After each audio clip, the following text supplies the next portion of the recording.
You're one of these people, Dr. Hannaford, that I think is one of these like geniuses that people need to know about.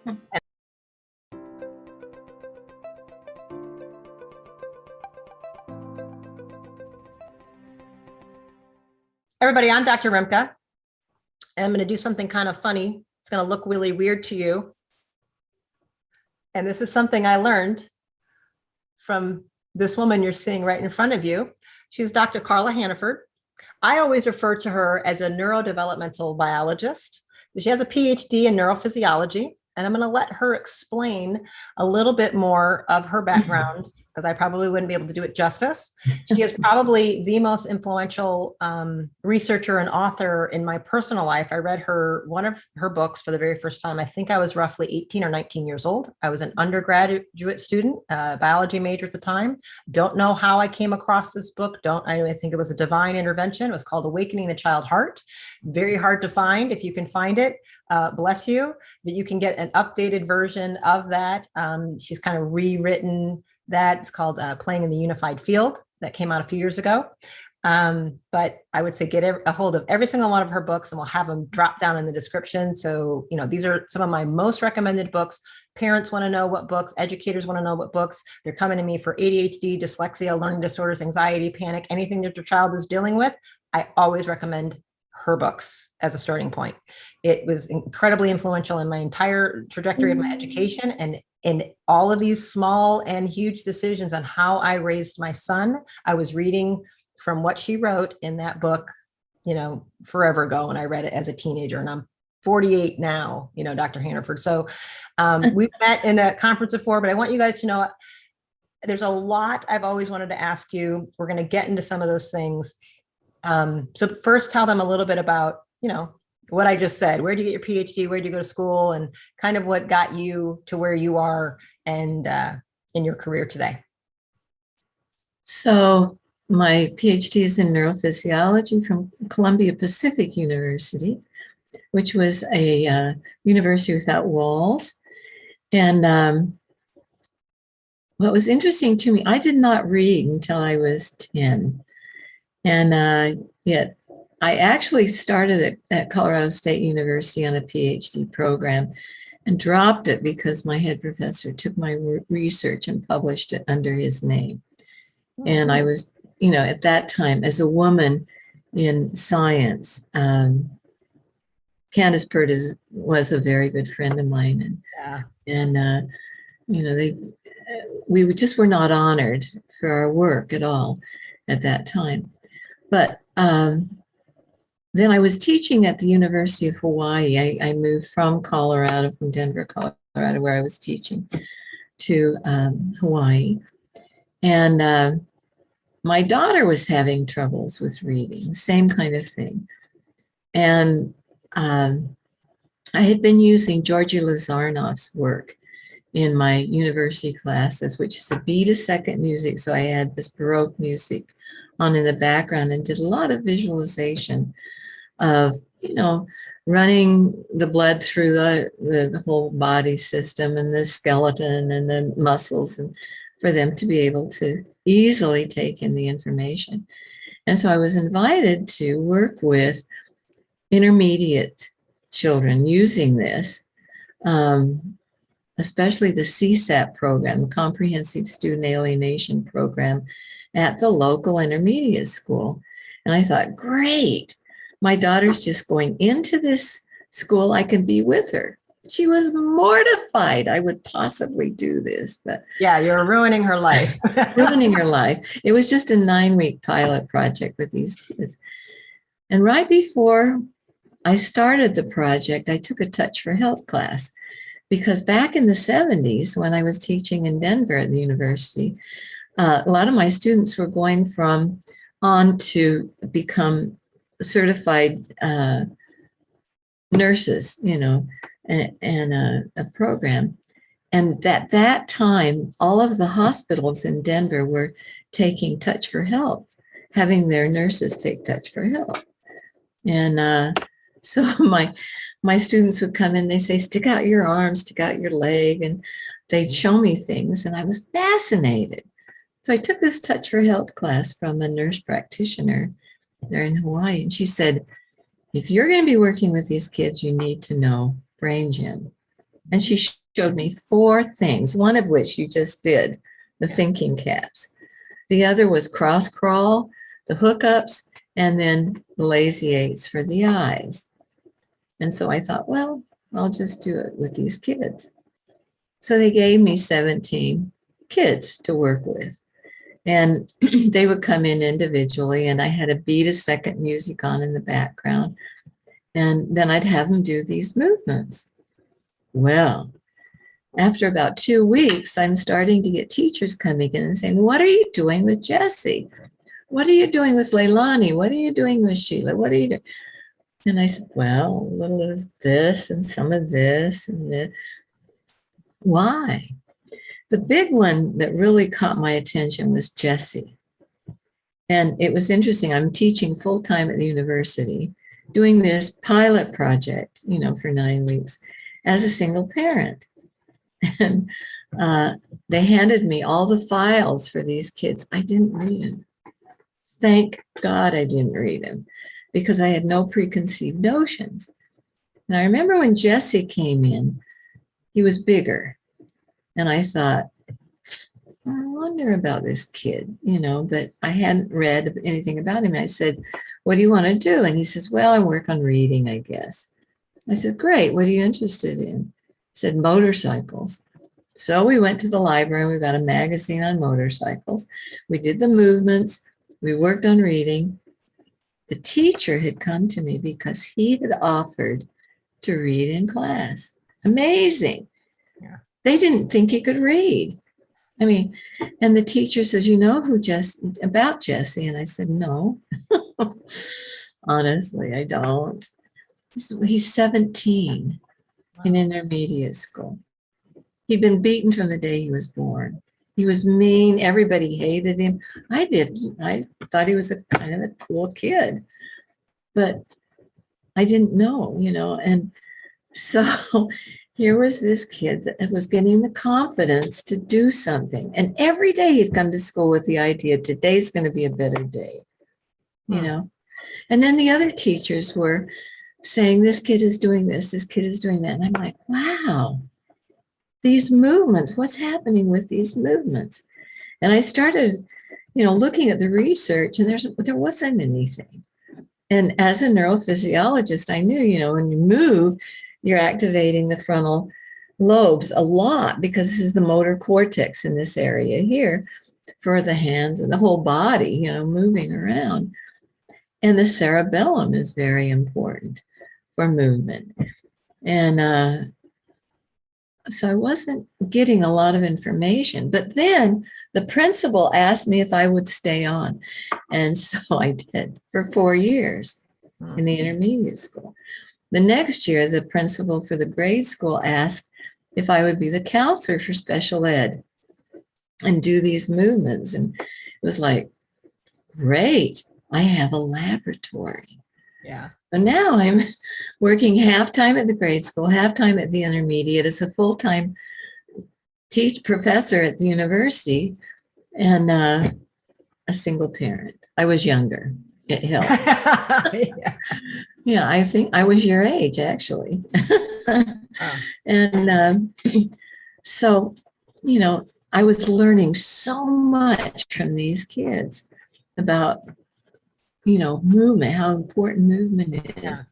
So it's interesting. You're a These scientist. movements I'm going to interrupt you, right? So you're a scientist, and now you're able to observe without any prejudgment, any, which is not always what goes on anymore in science. I don't think, right? That we're just able to say, let's do something and observe, and let's learn from observation instead of coming to a conclusion ahead of time, right? You didn't have a label. This kid's supposed to not be smart. This kid's supposed to be a bad behavior, like this kid's supposed to have XYZ labels. And so you didn't, there's a lot that was said in this little bit of what you did. I want to help break down for the listener, right? You didn't have negative expectations, and you weren't limited in how you envisioned that child and their possibility. When I've heard you talk about it different times, like I liked him. And I could see you had expectation of possibility and expectation that they could do. And Sure. so we have that.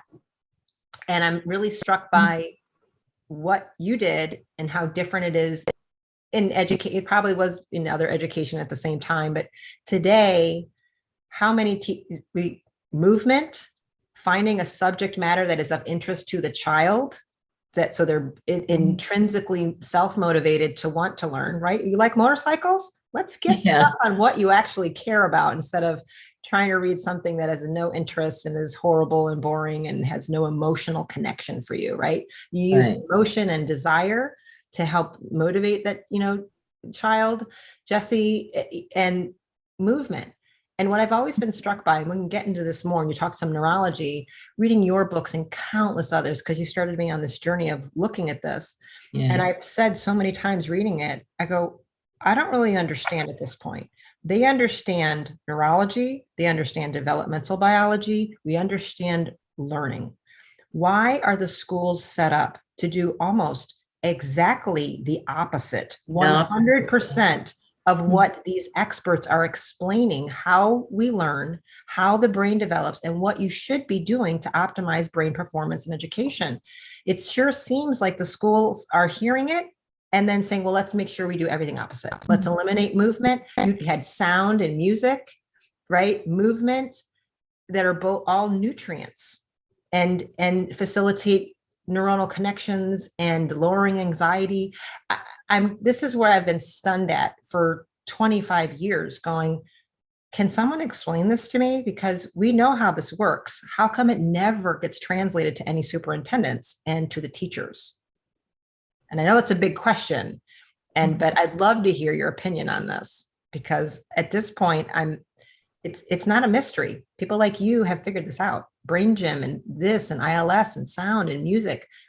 We've figured it out. Do you have any idea, like, what you've seen? Why can't this get translated to actual children in the classroom? I think in some ways it is.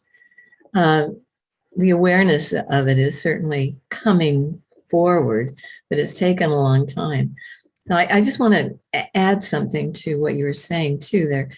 As I was working with an elementary school, he wanted me to be the counselor. I'm not a counselor, I'm a biologist. And so it was very interesting. The first week that I was counseling, so to speak, with a grade school in CSEC, we had a conference in Honolulu for counselors. And the main speaker was the warden for the maximum security male prison in Honolulu.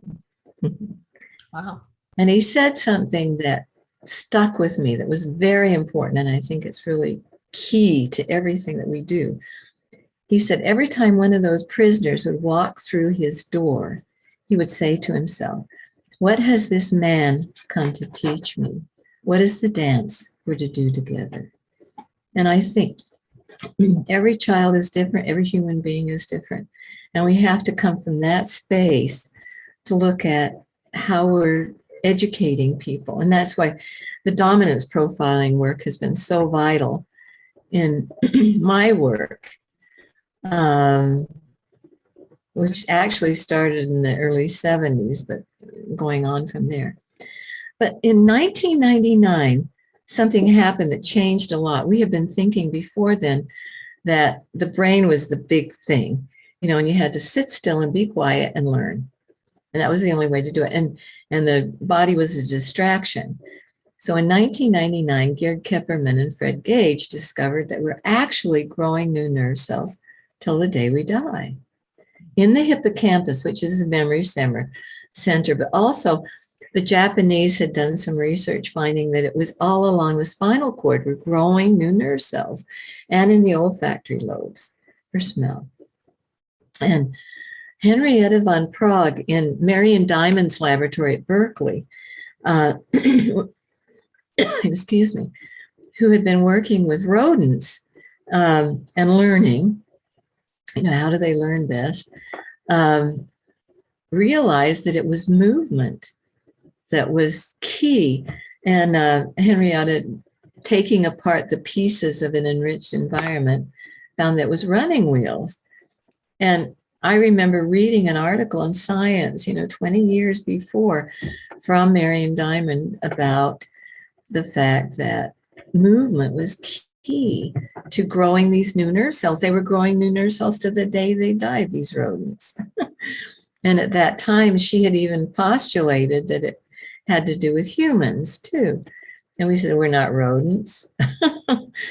And then when Gerd Kepperman came and Fred Gage came up with their research and Henrietta von Prague, it was like all of a sudden overnight at the end, the beginning of the 2000, it was now body-mind conferences instead of just brain conferences that started to happen. And so we're looking at the body, we're looking at what is actually growing. The hippocampus, the cerebellum, actually, we know it had to do with gross motor movement, big movements like children are dealing with. But we didn't realize, and now we do, the cerebellum has more nerve nets than the whole rest of the brain involved. There are at least 300 connections per nerve cell in the hippocampus. And it's activating all parts of our brain. The more it grows, when you look at a developing embryo, the cerebellum is huge. And the more it grows, then the frontal lobe will grow, the rest of the neocortex will grow. But it's only growing in respect to that cerebellum growth. And so right now, a lot of children, there's a lot of stress. And when there's stress, the cerebellum's very active in getting us out of there, running or fighting, but it's not growing specifically to help grow the rest of the brain. And we're finding that a lot of children have smaller frontal lobes. There's all this stress that they're dealing with. It's like the canaries in the mines. They're telling us we have autism on the autism spectrum. Tons of children now, they're showing autism, and they're our sensitives. They really are. They're very aware of everything. They're overstimulated by sound, by light, and that sort of thing. And they're telling us we have to stop being stressed. Yeah. And parents, adults, if we're stressed, and they tie into us the minute they're born, actually before they're born. It's interesting to me that every time they do, they're doing ultrasound in utero. Mm-hmm. And every time they do that, that embryo and fetus actually goes into a hyperactive state of, wild.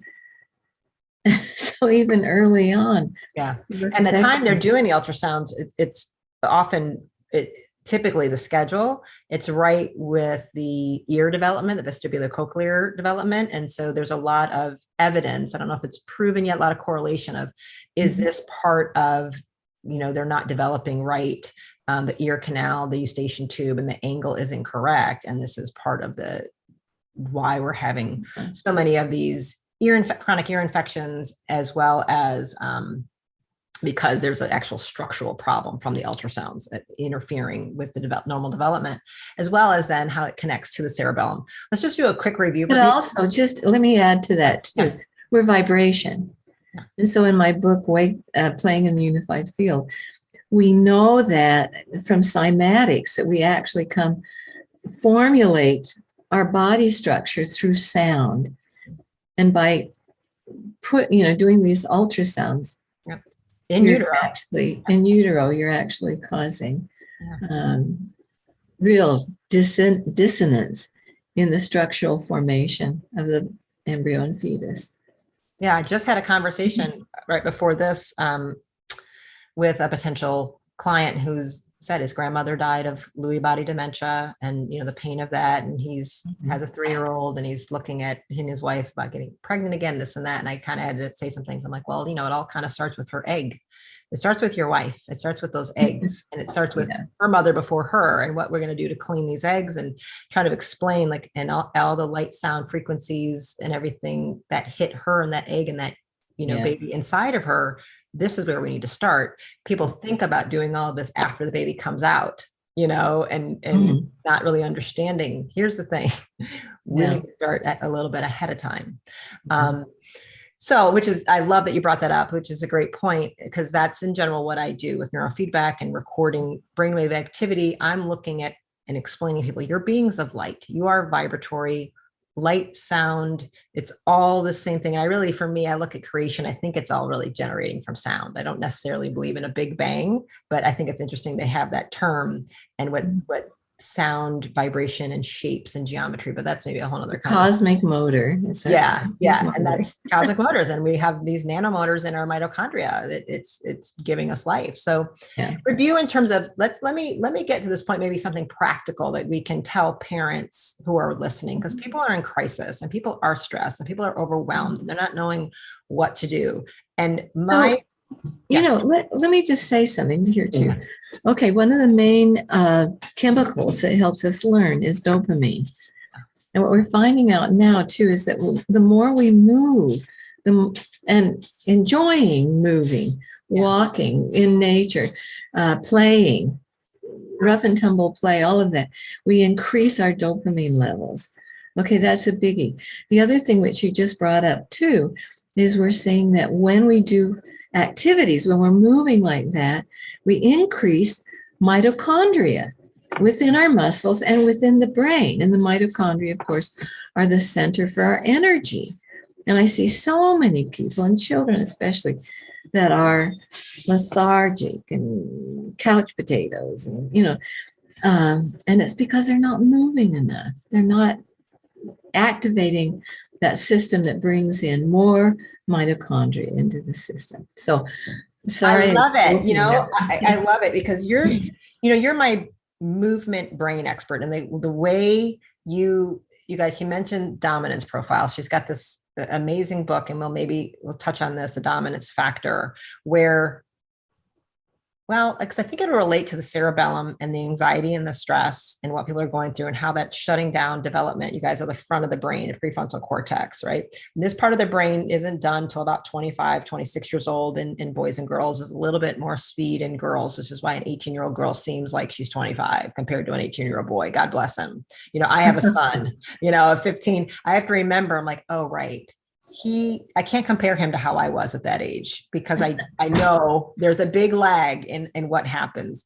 But this part of that brain is kind of the parent of the brain. It turns around and says no, and inhibits everything else. And that's where our impulse control is. And it tells everybody, quiet down. It's going to be fine. No. So there's no chaos and when you're younger, there's a lot of, yes, just do whatever you want. The brain's kind of in a happy run amok place, right? But it's also where compassion and empathy, really develop. So if we're not having, that part of the brain, so we aren't able to make good decisions. We aren't able to have as much compassion and empathy for our fellow humans. We're missing things, and our behavior, therefore, we might have impact on people not understanding what it's really doing. So it's very altruism. Altruism. And right now, people think of it as logic and reason, but I find it fascinating that logic and reason is where compassion, empathy, and altruism sit. It's the same. We need those to actually. Yeah. We have to, right now in fear, the minute you go into fear, you go away from the frontal lobes. In fact, when we get into fear, the neocortex shuts down by 75 to 85%. And if you look at a PET scan of fear and, all of the stress, all of the different kinds of stress, the frontal lobe isn't even active except for the motor area. That's it. So and we're sending kids to school like this, because this is how they're going to school right now. Mom is stressed, dad is stressed. I'm just going to say it. They're putting them in masks. They're telling them, wash your hands, stay away from everybody. Now kids think their friends, that they're contagious vessels that can kill people. And I mean, I know children, these are patients of mine, they're terrified to go outside. They're terrified to go to a restaurant. They're terrified to see their grandparents because they've been picked up all of this information as if they're a bag of contamination that is a weapon that could kill people if you hug them. I think it's been just a horrifying message. So now I've got these kids and their parents possibly, and even if the parents have come out of it, now we've got this locked into this child and we've got to break them out. How would you, right? We're talking to people like, all right, we got parents and their kid, like why it's so important. I hope you're hearing why it's so important to offer activities, things to help mitigate stress, anxiety in your brain and your child's brain. Because again, like you said, I hope we're going to be clear, you are deeply connected with your child. Especially, I'm going to say, I'm a mother. I'm going to say, I made that boy and he's got a heart connection with me, unlike any other person on earth. If I'm not feeling right, he knows it. If he's not feeling right, I know it. So to be a good mother, I do need to work on myself and my consciousness and my vibration. I'm going to have bad moments and all of that, but it's important because I know he empaths everything that's going on, and just like I do with him, right? So what can we tell parents? I mean, I think some of this was obvious, but let's say it again. I mean, with movements and maybe show them the brain gym things, like why we have to help these children, what we can do before they go to class, if they're in school or if they're at home Zooming. What are some practical things to say, okay, this matters, right? Like what can you tell them, Dr. Hannaford? Well, first of all, parents, you've got to get out of stress. So self-care and doing the movements that I will show you, these cross-lateral movements, actually what they do is they force the brain into an integrated state and get both hemispheres going and then the body going too. And they increase dopamine. So we need, as parents, as adults, to stop our stress. And it's bad for us. I mean, it's a killer. It's a life-threatening situation when we get into stress. So one of the things that you saw from Dr. Rimka is these are called thinking caps. And we're working with, we now know that it's interesting, in the National Medical Library in Washington, D.C., there are currently 60 journals coming in monthly just on research on traditional Chinese medicine. And we know that we have what the Chinese have told us for 5,000 years. We have all these meridian systems. And we know that when we activate this, our ears, believe it or not, we are activating all of these meridian points and we're waking up the whole body. So in the research, they're finding when you're opening the ears up here, you're actually getting nerve activation in the feet. And you go around and down and you're getting activation all along the spine and then down in the head area. And so it's profound in waking the body up. And in the process, it's also activating both hemispheres of the brain and getting that brain functioning again. Another activity, of course, is walking. Just walking. When you're walking, you're doing what we call a cross crawl. So you're crossing the midline of the body and you're helping the whole body. The other thing that's really important is if you can get your elbow to your opposite knee, and then your elbow to your opposite knee as you're walking, being very conscious.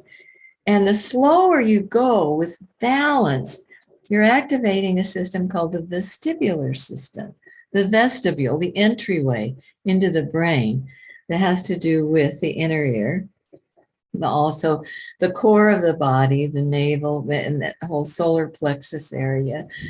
And you're actually waking up the brain, okay? And interestingly enough, if we go back to Chinese medicine, when you move your arm across like this, you're activating what we know as the spleen meridian. And the spleen meridian has to do, when it's off, with worry.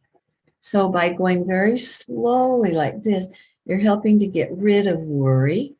And then by crossing the kidney meridian has to do with fear.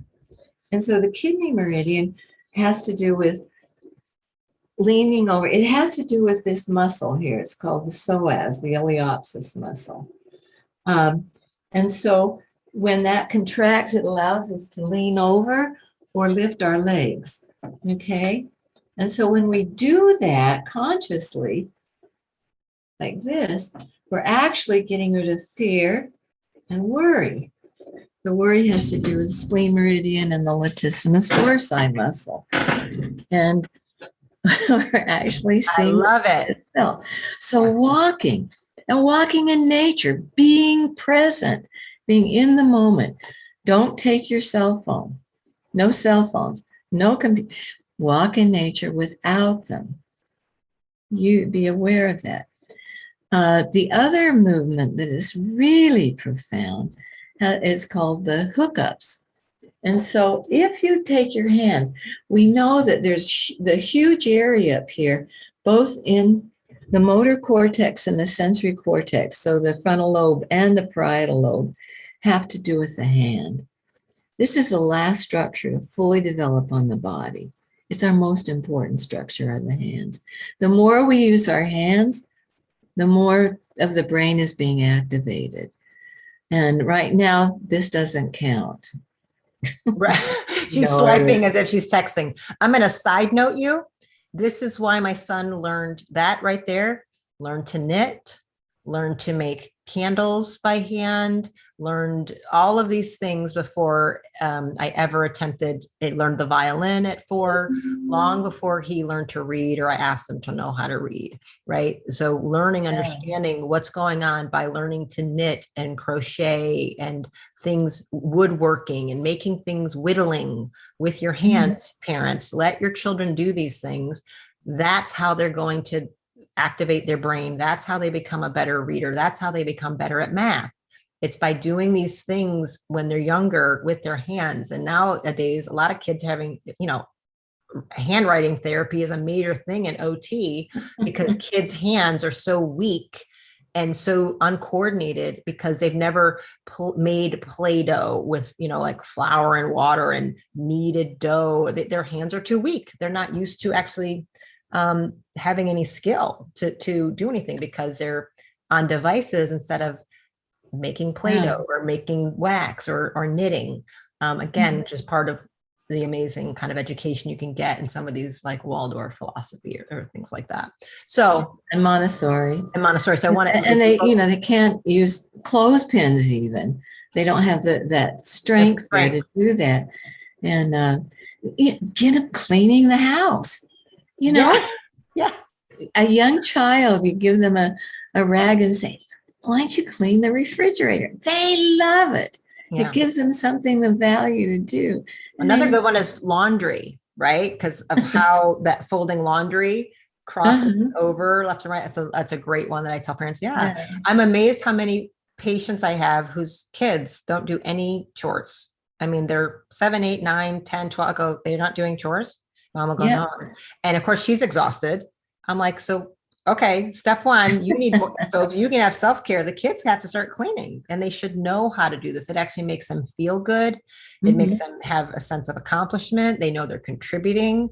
It's beneficial to have them learning. Plus they get the neurological skill. All right. So I'm sorry I interrupted, but that was, I think, so important for people to understand that this isn't done developing till about the hands, you guys. So about 20 years old. It takes a very long time to get this, but you have to start. My son whittled with ivory soap. It's an old thing my mom had us do. Oh, great. Yeah. Ivory soap bars. And we make like with the knife, the little boats and floating them in the bathtub and stuff. And so it's the thing I taught him how to do.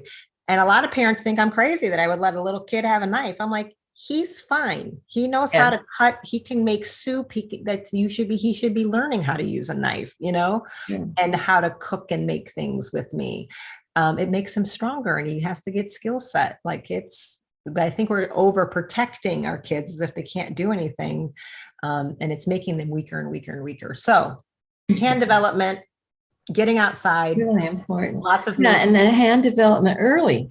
You know, babies need to be on their bellies. We know all of these reflexes and stuff, and they need to crawl. They should not be walking before the age of 1. And parents shouldn't be pulling them up on their legs because they're not ready. You know, when they're ready to stand, they will pull themselves up on furniture. Then you know.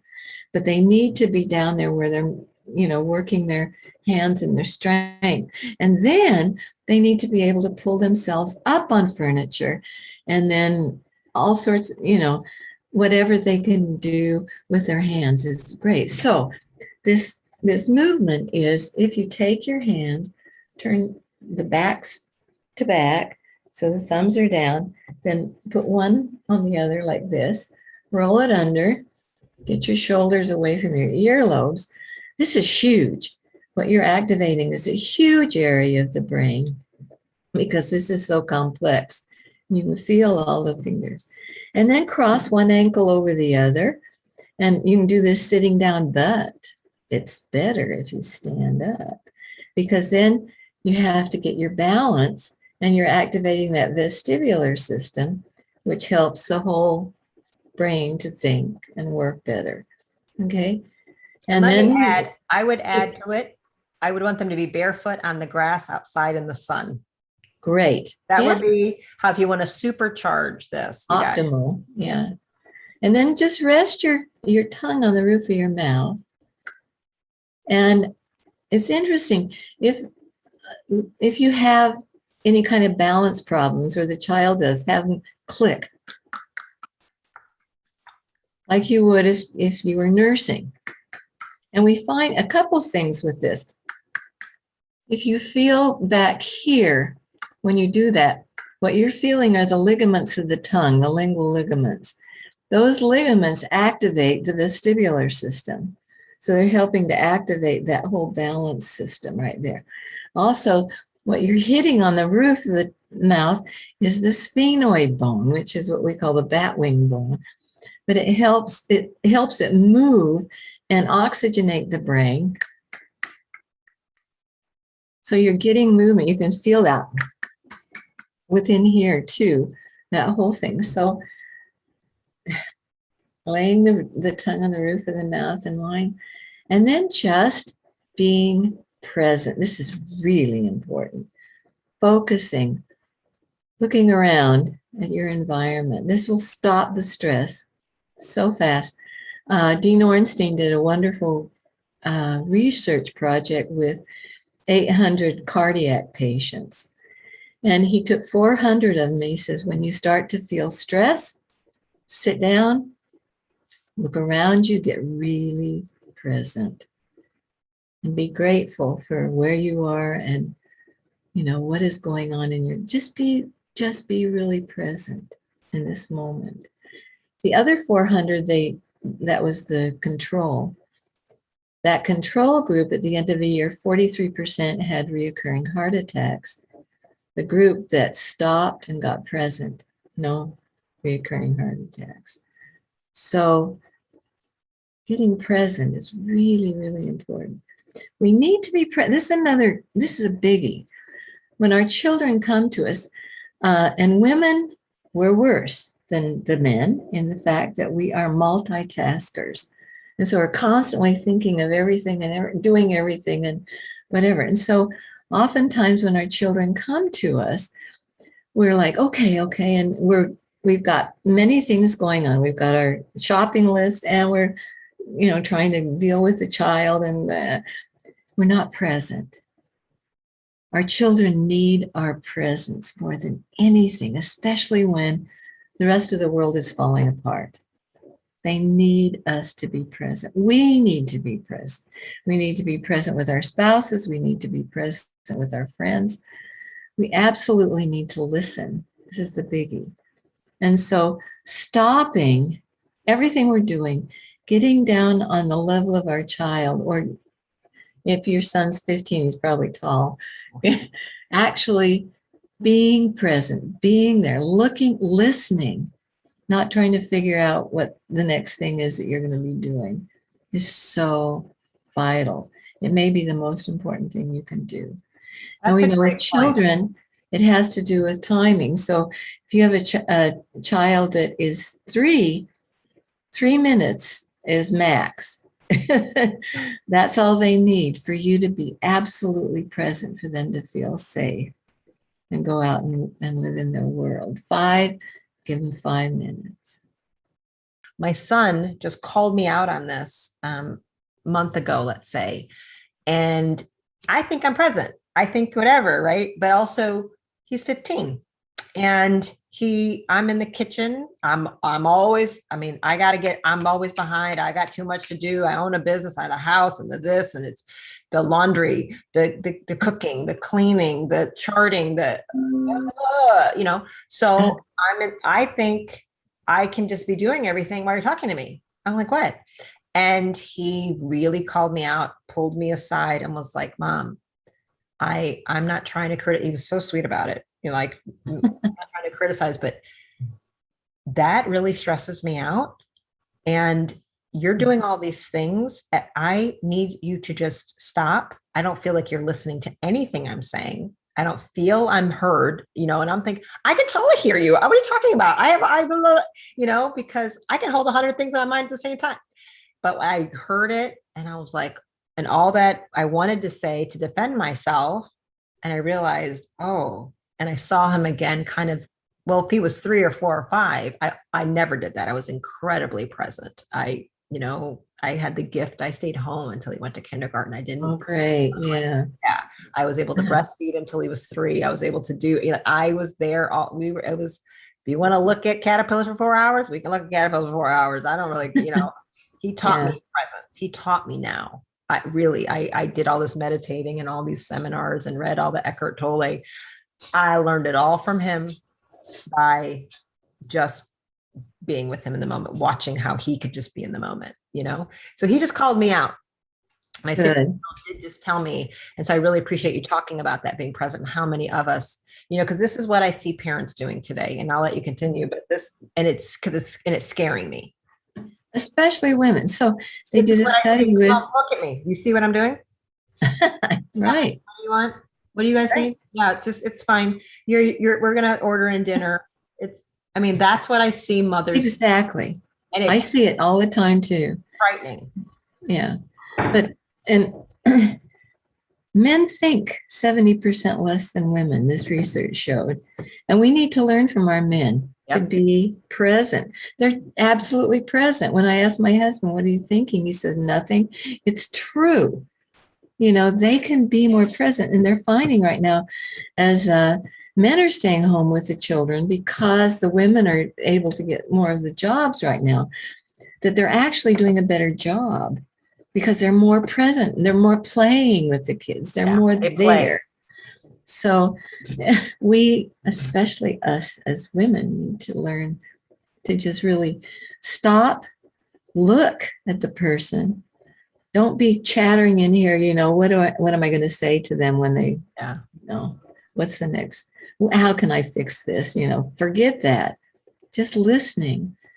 So I love it. It's interesting. Slow down. In the Bible, the main word in the Bible is listen. Really? Yeah, I didn't know that, but somebody told me. Yeah. Meaning it's said so many times or something? Uh-huh. Wow. Listen, and listen internally too. That's the other thing, right now with stress. We need to listen internally. Are we relaxed? Are we calm? Can we see it in the big scope? I mean, you folks are having this hurricane hit in New York right now. Can you go, okay, there have been hurricanes before and they do stop. Yeah. And somehow this will be okay. Yeah. Yeah. So. Oh, you can leverage movement for that, you guys. So those 4 things she went over, this is a way you do that. I mentioned go outside. Nature has been said many, many times, right? Mm-hmm. So just getting away from technology, going in the presence of nature, and you do let the sounds and sights and sunlight, it's nutrition. And I think I try to explain that to everybody. Comes to me, Dr. Hannaford, What should I eat? What should I eat? What supplements should I take? That's what they want to know. Like that's Uh-huh. going to be the miracle that's going to fix everything. The And pill again, society. yeah, what pill, and again, I'm going to use a nutrient, a vitamin, a peptide. I'm not going to use a pharmaceutical. So, but it's still that same seeking this outside in kind of thing. And I teach them nutrition is everything going into your system. It's the light, it's the sound, it's the radio Right. frequencies, it's the magnetics, it's the people around you, it's the music you listen to, it's who you hug, who you don't hug, who you work with, or whatever. It's all of that. We're absorbing all that information. So outside, the sounds I hear when I'm hearing the birds in the morning is very different than listening to a podcast. I'm one of those women that likes to stack my efficiency. And I've just recently taken up, okay, I'm gonna drive and go into a nature area and I'm gonna hike. And I had to go, oh, but you're not going to listen to a book. You're not going to listen to a podcast. You're not listening to music. That was very hard for me, right? Because I had to say, it's not wasting time. It's not wasting time to go be present and look at the bugs and look at the birds and look at the leaves and just walk. And I put a little bit of the cross lateral movement in there. I put some little bit of exercise. Yeah. And an hour later, it was like, I'm a totally different human being. And it wasn't, I didn't waste my time by not learning. That's the thing I deal with as a clinician, as a doctor. I should always be learning, but that would be, you know what I mean? Versus I absorbed the sounds of nature and they are healing. When you sit by a campfire, you're absorbing that heat energy, that fire energy, and it feeds you. And I think people are just too focused on it's about food and pills and which vitamins, which supplements should I give my kid with ADHD? I'm like, how about the sun? How about movement? How about a hookup? So actually, and I haven't been prescribing the movements as much. And I really appreciate you bringing it back into my thinking and my rotation, because I've gotten bogged down with food and like as well, because these poor kids are eating brownies and coffee for breakfast. So I do need to address, why are we not eating brain foods? But sound is a brain food, you guys, and light is a brain food, and play is a brain food. Big. And you're right. Men are really, really good at this. And often in my practice, there's a home therapy I do with families called ILS, integrated listening system. So it's using sound frequencies based on, Mozart and bone conduction. And it's all about, and they're using brain gym exercises. We use balance boards and bean bags, and it's playing. It's putting this headset on the kid and playing for an hour. Who do you think's always better at it? Guns. Yeah, I could say you can play Lego and they go, what? Guys are ecstatic. I'm like, yeah, just play with the kid. Put some of these ball throwing and beanbag. Just give me 15 minutes of these balance exercises, and then have at it. And it's usually the men, and then eventually they bring the mom along and tell her it's okay to have fun. It's okay to laugh. It's okay to get on the ground and crawl with the kids like we used to when they were 3. But we forget that. I'm one. I'm guilty. Our jobs have been to make the rules, get the rules, and make sure that everybody's safe and fed and all that sort of stuff. Yeah. Make all the appointments to the doctors and do all the things and get everybody there on time. And it becomes an overwhelm of adulting that women go through. And I think your book, Awakening the Child Heart, again, it's one of my favorite. It helped. I think I'm going to reread it now. I think it's a time for me to reread this book for myself, because I'll see it very differently than the last time I read it was probably when I was 30. The other thing is play that is not adulterated. Just play where letting the child, I know they'll say, I'm bored. You take away their cell phone, you take away the computer, that sort of thing. And I'm bored. And it's like, great. Yeah. That means it's fertile soil. What can you go and explore and do? Let's see you invent something. Yeah. Give them a ball of yarn and duct tape, and you might be stunned at what I mean, the kind of things my kid would do in the house with yarn and duct tape. And I was like, wow. He's like, oh, and you got to let them get a little messy, mom and dad. You got to be okay with. And you have to be resilient enough to listen to their anger and their frustration that they don't have their cell phone because it's addictive. Yeah. That's the other thing. Right now, we've got so many of our children addicted to technology that they don't know what else to do. Yeah. And it's an addiction. It actually is an addiction. Yeah, they have whole rehab Affects centers the in brain, Japan. that addictive. Do you know that? brain. Do you know that Japan has entire rehab facilities? People go digital like a drug addict. They send, it's gotten that severe. It is a dopamine hit, you guys. She talked about dopamine. Dopamine is really great. It puts you into super learning and it makes you feel good. You increase it in the sunlight, you increase it through movement, you increase it through having chores and responsibilities and getting things done on that. Actually your kids will have dopamine by dusting, believe it or not. Yeah. Okay. And then they'll take in learning Yep. at optimal speeds. Yeah. I mean, that's it. You walk through the forest. That's what I do when I'm working on a book. I just finished another book, and it's called The Urge to Soar. And when I'm walking in the forest, I finally come to a point where I can now sit down and write. It all comes. But we have to do that. We have to allow ourselves that time. We do. So parents need to de-stress. We can do that through movement, especially outside. We can do those positions, put the phones away, get down, communicate, be present with your children, with your spouse, with your friends. I think we all need that reminder because we're all trying to get way too much done. And again, rough and tumble play. Yeah. That touch, that we so need. Yeah. And even touching ourselves. There's a huge article in Scientific American on the value of touch above everything else to bring the body back to a safe spot.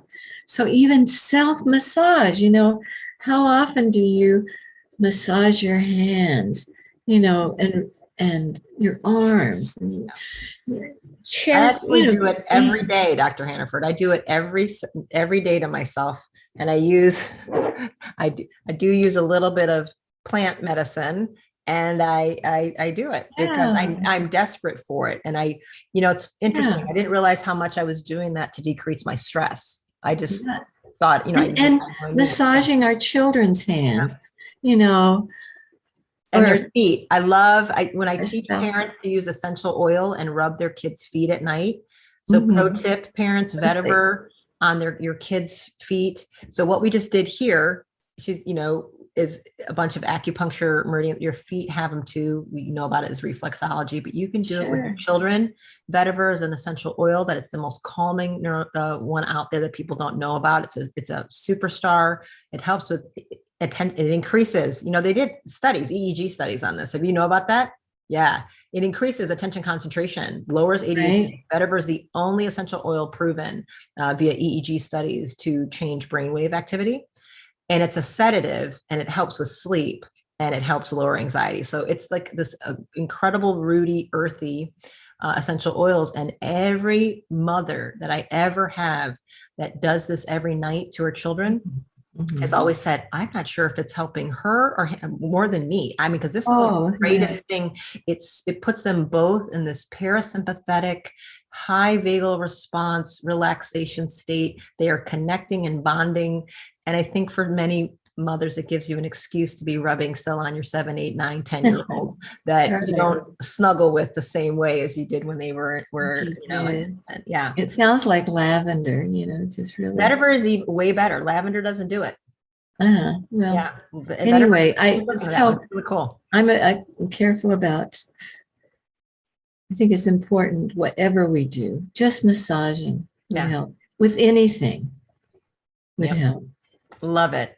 Yeah, we do a lot of that with compression therapy, occupational therapy. So with autism or sensory integration, people keep forgetting how much compression and hugging and massaging helps, but they'll get a thunder vest for their cat or dog, but they're not getting hugs from you guys. That's what it's doing. It's compression and hugging. We're meant to hug and cuddle and massage. And I love that you brought up rough and tumble activity, and people they're stripping that out of the schools, and parents are being taught like you can't wrestle, you can't do things that might touch and hurt. I've seen it in the schools system, at least here.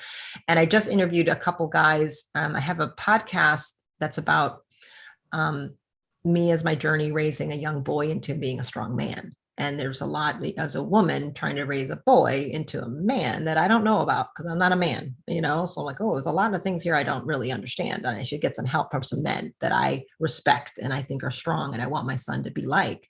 So I've been interviewing men and it's fascinating. And I've had 3 all say like some of their pro tips, get them involved in jujitsu or wrestling, grappling sports. They're all into grappling and how important that is for boys and men in particular. And I know it's important for girls. I did all that stuff too.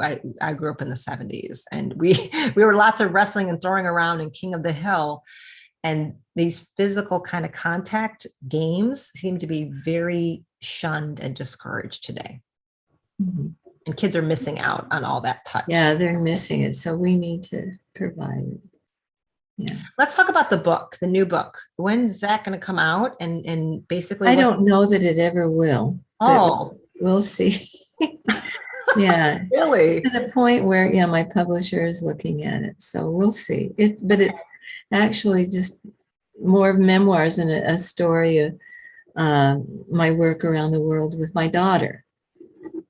You know, because when she was 15, we started traveling and teaching, and what we learned from other cultures. And well, I hope it's published because I'm dying to read it. So, your books are extraordinary, and I hope everybody who's listening goes out and starts getting them. I recommend them to all the parents in my office. I'm like, this is where we're going to start, so you can understand.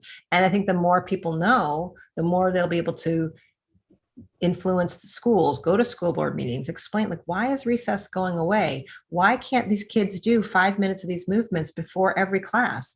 And why, when the class is getting stressed out, okay, let's pause, let's have a movement break. You know, and I know some schools are doing that. I have some here in Atlanta do, but what a difference it makes, you know, to let them go outside and to let them have some movement right in the classroom, and to respect that if a child, you know, they need their fidget toys and they need to be knitting or doing something with their hands. And it doesn't mean they aren't learning, but that's how they have to learn. And not every child can look at you in the face. You know, I love that your book goes through a lot of these things, a dominance factor. So I really hope that book gets out there because I think more people need to know this, because I'm still trying to figure out how we fundamentally improve education on a wide scale notion with letting people know kids need to move. Your brain grows through movement, and sitting at a desk all day or sitting at a Zoom, which is even worse at home, is destroying our children, and they're not learning. So what's the point? Like, you know, that's so one other feature I think that's really important to know is we need to go into delta sleep. And when we are in delta, that deep, deep sleep, we actually see light going from the hippocampus to the rest of the brain. It's downloading our information. So naps, especially, you know, when I first went to China in 1990, these rural schools that we attended all take naps, the whole school, everybody, the teachers, everything, for a half hour every day, downloading information. And right now I know they're taking naps out of the school for kindergartners. They need it. And having them go all day, you know, crazy. They need to have that time.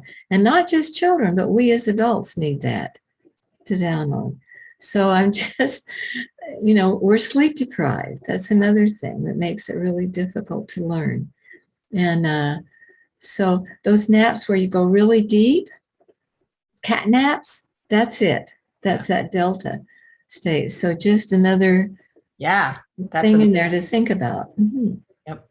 That's amazing. And unfortunately, teenagers like your son, when they can go into delta, is usually about 8 a.m. in the morning. And that's when they have to go to school. And so they've even suggested, the research suggests that teenagers go to school starting at about noon. Yeah. Go noon to 6, they do better. Whereas adults, it's for us at night, about 4 a.m. in the morning. We're in good deep delta. Yeah. And that's where the good detox, you guys, is happening. Like, so sleep is a time, we're integrating memories and, like I said, downloading, like, what did I get today, and making it permanent. It's also a time of deep detoxification. It's the dumping time. So that's when these other little cells are coming in and saying, okay, let's clean everything out and get the toxins of the day. We burned a lot of energy. There's a lot of smoke. Let's clean it out. Let's clean it. And if you weren't sleeping, then we end up with increased toxins in the brain, increased inflammation. And this is where some of these cognitive declines end up happening from the lack of chronic sleep, chronic sleep deprivation. Yeah. I see a lot of kids misdiagnosed with a lot of things. And I'm like, he's just sleep deprived. I mean, it's like, this isn't ADHD. It's called, he's tired. Right. And you shouldn't be on any of the technology within 2 hours of sleeping, because it raises that adrenaline level and the cortisol levels. And the brainwave activity. I mean, it puts them all into very high beta. I mean, it just speeds you up in every kind of way, right? It makes it very confusing for the brain. It thinks it's noon, and it's very, very confusing. Yeah. So are you teaching? So you're teaching like who? Doctors right now? Like, what are the courses? I'm going to do in person at our local college here, our local university, a couple classes and some seminars. And I'm doing Zoom. In fact, Saturday I started a Zoom class in Japan, and just like to educators, to clinicians, whoever comes. Awesome. So tell me how do I take classes with you, Dr. Hannaford? I go to the website. It's just Carla Hannaford website. Okay. Hannaford.com. Okay. And so it's listed there. I attempt to keep it up to date. I'm not great at that. I'm not a real technician person, but I do have that. Okay. And, so that's where the people, if they want to learn more, take some classes with you. Are you teaching things like the dominance factor? Like, give me an idea of I am teaching the dominance factor here at the community college, at the Valley Community College. But right now, there's a lot of people that are teaching the dominance factor, that are certified to teach it. And I think it's valuable. It's really interesting. Also, Monty Aldrin from England is working on a project right now where he's putting it into a technical kind of situation where you can actually get your profiles and work with that. So he's been working with me. We've been working on some information around that.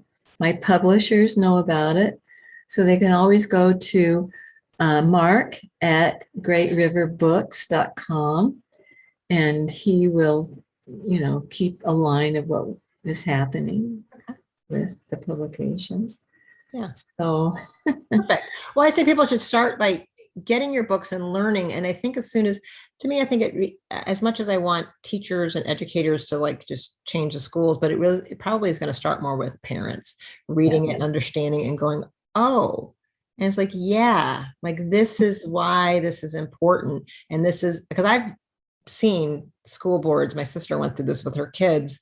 She's like, Stephanie, no, like the parents are the ones asking for recess to be gone. The parents are asking for sports because they think they want more math classes because they think, they're like, we need to get our kids have to be able to get scholarships or they can't go to college. So more math, get rid of the movement. That's a waste of time. Get rid of art. It's a waste of time. Get rid of music. It's a waste of time.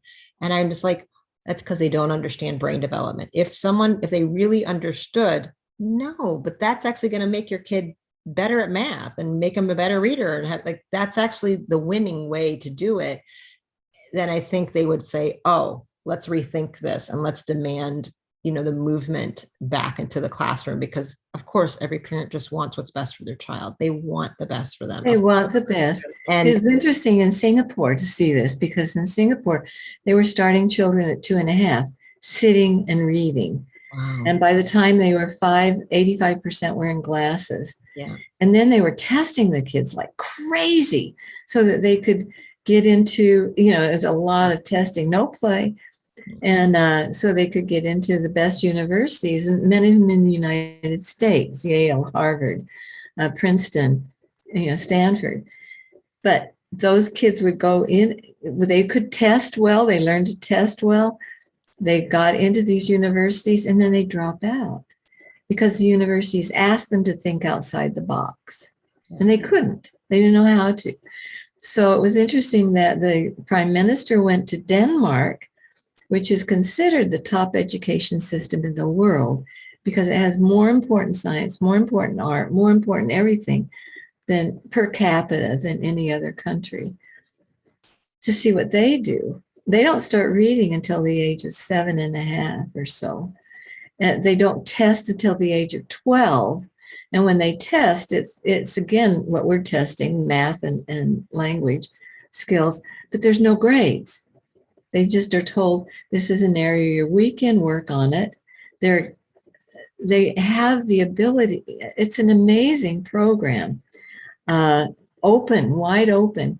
A lot of movement, a lot of integrative kinds of things where students are working with each other and coming up with new ideas and learning, self-learning. And so we need to go back to that.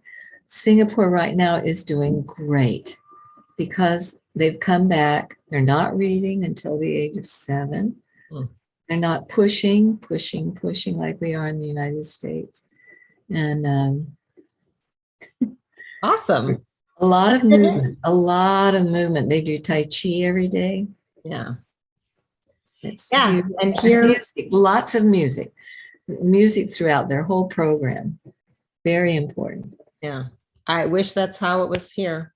I Yeah, wish, this was available to everyone. And it is heartbreaking for me to deal with, like, okay, I have access to patients who can pay me. These are already we're at a different socioeconomic class, and it's just wrong. It's really tough as a clinician. It's tough as a kid that grew up in Detroit without a lot of money, that at this point we are making such a severe, drastic difference in the educational opportunities and the classes, and what goes on in public schools in general, where it's so simple. These things are these movements and fresh air and rough and tumble, the way we used to kind of learn before, going back to basics. And why are we pushing, forcing reading and forcing things too soon? And I explain to my patients, I'm like, if your kid can't tie his shoes or skip or something, like, they should never be being forced to read. You're creating a learning disorder. And they're like, what? I'm like, yeah, like, this is what I don't understand, why they're not teaching in education. I don't understand why teachers don't get any developmental neurology, especially with autism rates, especially with what we're seeing, right? Because we're dealing with severe neurological problems. So I love these tips, you guys, that, again, we have these 4 movements, we have the clicking. It's interesting because I'm always giving vagal exercises, and without realizing, I'm like, oh, why aren't you putting that together as part of the vagal response exercise? I give them gargling and breathing and humming and how to activate vocal cords and how to do that. And the clicking I wasn't incorporating. So I appreciate that upgrade that I'm going to bring into it. And I love the explanation of the cross crawl. It was actually explained in a way I've never heard the Chinese meridians being brought into it ever. So that was cool. On one final note, I want to know, because you're the person, I want to know if you have anything to say about this, but I learned the way I learned to write was cursive, and I could do cursive writing very, very young. I taught myself to read at like 3. So I just naturally was reading early. No one made me, and I could write then. It was always in cursive. That was what my signature was the first thing I had to learn how to do. My son, by going to Waldorf, I was very adamant about it must be cursive. I don't want him to be printing, and here's why. If you could explain to the listener the importance of cursive writing, and because I'm super concerned, again, as another way of how we're setting them up to fail, because you're the person that illuminated me to it a very, very, very long time ago. So again, just what you said, in Montessori and in Waldorf, they start with cursive. They don't. And it's interesting. When the child comes to school, which is usually about 6.5 or 7, what they do is they have them write a story. And what they will do is they will write in cursive. And the teacher can't read it, but the child can. And so the child reads it to the teacher. And it's usually, let's see if I can give you an example here. Just, they always write in cursive because it's easier on the whole body. And then I'll explain what's happening brain-wise. So it'll look like this. So they read it to the teacher, and the teacher goes, wow, you are really into horses. And they go, yeah. And so the teacher said, would you like to see how I write it? And so she writes horse in cursive because it's a whole structure. It's a whole structure. When we write in cursive, both hemispheres of the brain are active. When you print, only the left side is active. Then what the child will do is in the next story, horse shows up all over their story. And they read their story to their friends, and horse shows up in their story. Yeah. You know, and now they've learned something that is contextually important for them. The same is true. They'll sing a song that they love. And then the teacher will write in cursive the words, you know, and it's like, oh, that's the symbol for this song, this word that I love so much. Yeah. And the big thing that's really important is when we print, first of all, the hand. Right now, we're not getting the hand development that we really need. And printing takes a lot more of hand development. There's this area here, the carpal area. When you look at hand development, and I wish I could show you the scans, the x-ray scans right now, but this whole area here of the carpal bones is vital for this kind of, all of the movements that we get, the very important movements. And that area, we only have at the age of 3, 2 carpal bones, only 2. At the age of 13, we have more, but it's not until the age of 20, 21 when you get the full complement of all the carpal bones. That's when great pianists do a good job because they have all of this flexibility, this amazing flexibility if they've been using their hands. Okay, so in order to hold a pen and printing is very exact.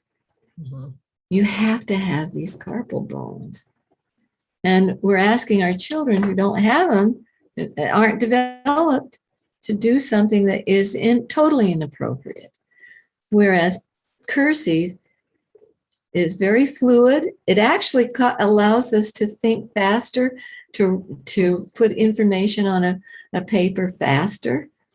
And it's using both hemispheres. So we've got both the detail and the global understanding together to write. You know, all my books have been written first in cursive. Yeah. I sit down and I write my books in cursive. If I have a block, which happens now and then, a writer's block, I do the infinity sign, which is what we tell children it's an 8 lying on its side. It's a lazy 8 lying, making sure we go up in the center because we're following, again, a central meridian. We're doing that and just working this, you know, over and over with one hand and then with the other hand and then both. And what you're doing is you're forcing both hemispheres to be very active so that you have all of that you need. Just an example of this really quickly. I worked in Africa at the Botswana Insurance Company in Botswana. And it was so interesting. these people in the Botswana Insurance Company, most of them were coming from outlying areas in Francistown and such, and very dedicated, but they weren't passing the tests, the insurance tests. And so they had asked me and my daughter, we did a seminar for them, showed them the brain gym movements, and especially this one, the lazy eights, the infinity eights. Mm-hmm. And so they were using them, got right into it and were using them. They were showing them to their family and that sort of thing. And there was one man, his name is Waxtall, and I'll tell you more about him in a second. But what happened is when they took their test in May, they all passed. But Waxtall got 100%. The first person in all of Africa, Wow. and that's the British, to get 100% on this test, right? And he's a man that lived out in the country. He would study at night by kerosene lamp. It took him 2 to 3 hours to get to work every day and then to go home. Very dedicated. And he'd come into the test, and it was a time test. And so the people had laid the tests on the tables, but he was there cross-crawling. Then he did his hookups, and then he did some lazy eights, his thinking caps. And the testers were like, get at it, boy. It's, come on, timing. And he was like, and after he'd done it so many times, he sat down, he wrote his test, and he got 100%.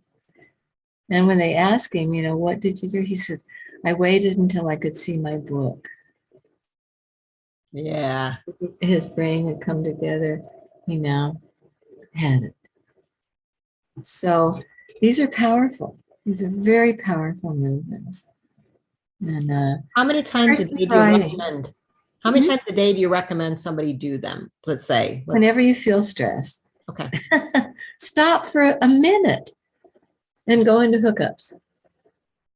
Or take a walk around the block. Or, Okay. Just, this is a great one. It is. I do this a lot. Yeah. I don't remember to do it to myself as much. So this is great, self-care. It's like, oh, right, do this. And it's one of the most soothing things. So if anybody was watching this and you did it, you'd be like, oh yeah, like, wow. So thank you, Dr. Hannaford. I so deeply appreciate, a conversation with you. I'd love another time, if you're willing to maybe dive into it's probably through Candace Pert that I found you, to be honest. It was probably because she was extraordinary, Molecules of Emotion. You guys, if you haven't read that book, pick it up. But her story was similar to yours in terms of, again, exposing kind of what it's like to be a woman scientist at that time, what that journey is like, and giving a little bit of sneak peek at kind of some of the corruption and the nonsense that went on with the NIH and things like that way back then. So kind of, and you dropped a lot of women scientist names. And so maybe another talk to talk about that and what it's like, what you experienced, and maybe even if you're involved and see it now, because there's several that I happen to be friends with Judy Mikovits now, and we text and, like there's that, and Dolores Cahill, that you kind of hear this stuff and you're like, wow, it's when is that system is very, very brutal on women scientists, and maybe to have a conversation about some of that would be really cool. Yeah. Okay, awesome. Any final note? Otherwise, we'll end it. And I really, really appreciate you taking the time to talk with me about this today. I learned a lot. Just play and be present and be grateful for what is. I mean, when I think of all of these people that are homeless at the moment and are,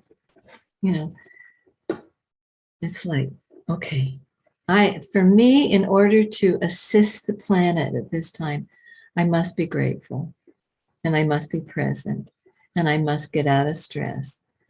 Because here's the thing too, this is really important. We are in a vibrational field and we're connected. We're interconnected with each other. If we're in stress, everybody's in stress.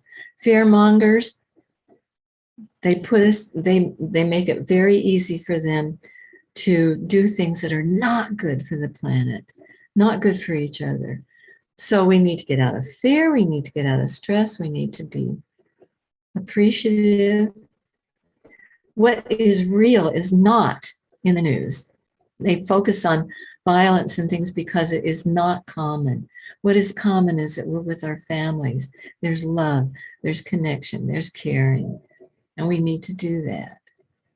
And when we do that, it will affect the whole unified field of vibration worldwide. It's called coherence, staying coherent. We're going to affect everything. So that is a tools. perfect, yeah, that's a perfect ending point. And I hope it left the listener with a few questions about, oh, right. But you could just feel that. So I really appreciate it. It was very, you felt it. I felt it. And I was like, right. And it just actually is a sense of relief. Like, that's right. Just that. And so I appreciate that message. And I'll have all your information drop down in the description, you guys, for Dr. Hannaford to get her books, to get to her website. So if you missed any of that, don't worry about it. It's down in the notes. And please pick up one of her books, and it's going to change. It'll change how you approach yourself, how you approach your children. Even if you don't have any kids, you are actually at least taking care of yourself, because you're your own mama or papa at this point. And it's important to take care of that little kid inside and play. That is the perfect message I needed to hear, because I haven't been doing it enough, Dr. Hannaford. So even I am subject to like, oh yeah, what do I do for fun? So I'm going to have a little bit more fun. I'm going to go hike in the woods tomorrow morning with some friends. So I'm excited to do that. And I'll make sure all the phones are in the cars. Good. Okay. Good. Have a wonderful, wonderful day. Thank you. You too.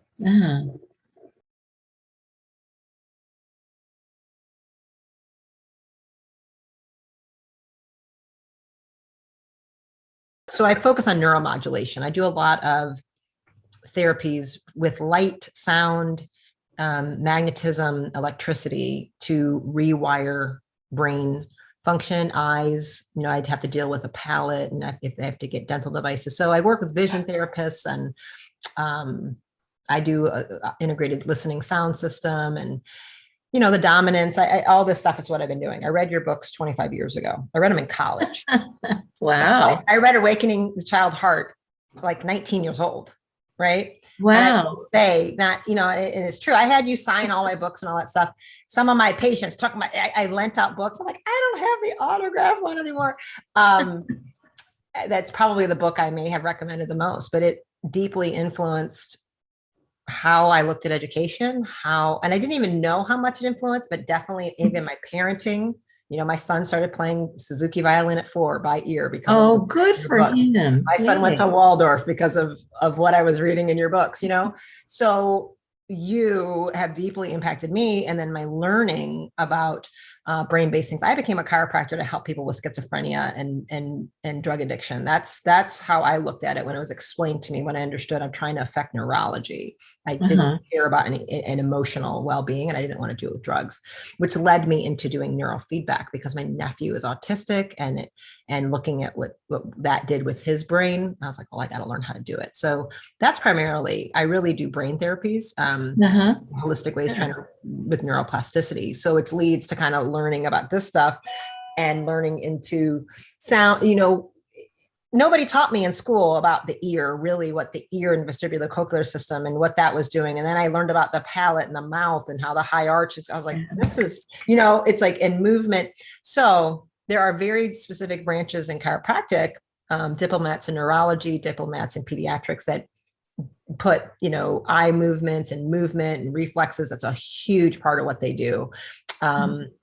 I do it in a different way. I do some of that, but I go directly to reading EEGs and electrodes and that kind of stuff. So we all work together really well, but you taught me about brain gym and all the stuff. So I still make my patients sit in the bed and learn heart rate variability, because I want them to learn how to breathe and bring in an emotion, but I have them do the hookup. So I have them do it, and then we do the hook. I'm like, okay, let me show you a shortcut, because I have to teach these kids who are in incredibly hyper aroused states right now. And I have Yeah. to tell you personally, in practice right now, so I do a lot of functional medicine, I do labs and all that, that it's the past few weeks, past few months, the past year or so has been really hard. The past few weeks in particular have been emotionally extremely draining. And I've been to tears Yeah. sometimes at the end of my day, looking at children over and over all day long with blank stares, no light in their eyes, clearly Yeah, see they're they can't right. process information, anxiety, 15-year-old after 15-year-old after 15-year-old this week already, eating disorders, suicidal, us having to make decisions. Are we putting them in treatment facilities? How to help the parents with this? I've never seen anything like it. And my practice is all mental illness, but I've never seen it this bad. And it's getting, It's isolation. yeah.